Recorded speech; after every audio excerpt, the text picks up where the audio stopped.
বগুড়ার সোনাতলায় চাঞ্চল্যকর নুসরাত হত্যার দ্রুত তদন্ত, সুষ্ঠু বিচার ও খুনিদের ফাঁসির দাবিতে মানববন্ধন অনুষ্ঠিত হয়েছে। বিস্তারিত থাকছে এস.এম. দৌলতের প্রতিবেদনে। সচেতন নাগরিক সমাজ এলাকাবাসীর ব্যানারে আয়োজিত এই মানববন্ধনে নুসরাতের খুনিদের সর্বোচ্চ শাস্তি দাবি করেন তারা। মানববন্ধনে বক্তারা বলেন, নুসরাতের মতো একজন নিরপরাধ মানুষকে নির্মমভাবে হত্যা কোনোভাবেই মেনে নেওয়া যায় না। তারা অবিলম্বে এই হত্যাকাণ্ডের প্রধান অভিযুক্ত সাইদ ও নাইমকে গ্রেফতার করে দৃষ্টান্তমূলক শাস্তির আওতায় আনার জন্য প্রশাসনের প্রতি জোরালো আহ্বান জানান।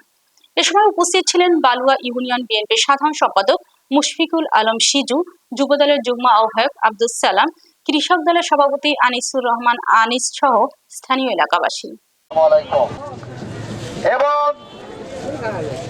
একটি সুস্থ বিচার কণ্ঠস্বর হয়ে রাজপথে যে মানববন্ধনে মোটা অঙ্কের টাকা নিয়ে সে আপোষ হয়, এই ধরনের তার চরিত্র। তখন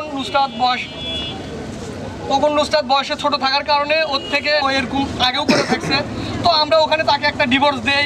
দেন ওই নুসরাত ওই ঘটনার প্রায় নাইম, টুম্পা, শুভা এই তিনজন দায়ী।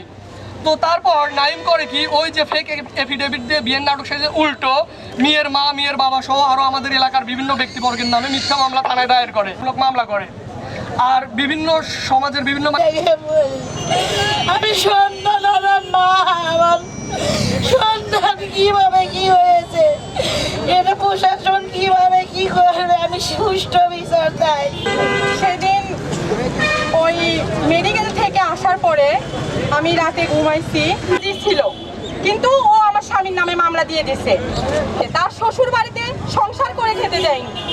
আমার বোন ওর জ্বালাই আত্মহত্যা করছে। আমি সবার কাছে একটাই চাওয়া, আমার বোনের সুষ্ঠু বিচার যেন পাই আমরা।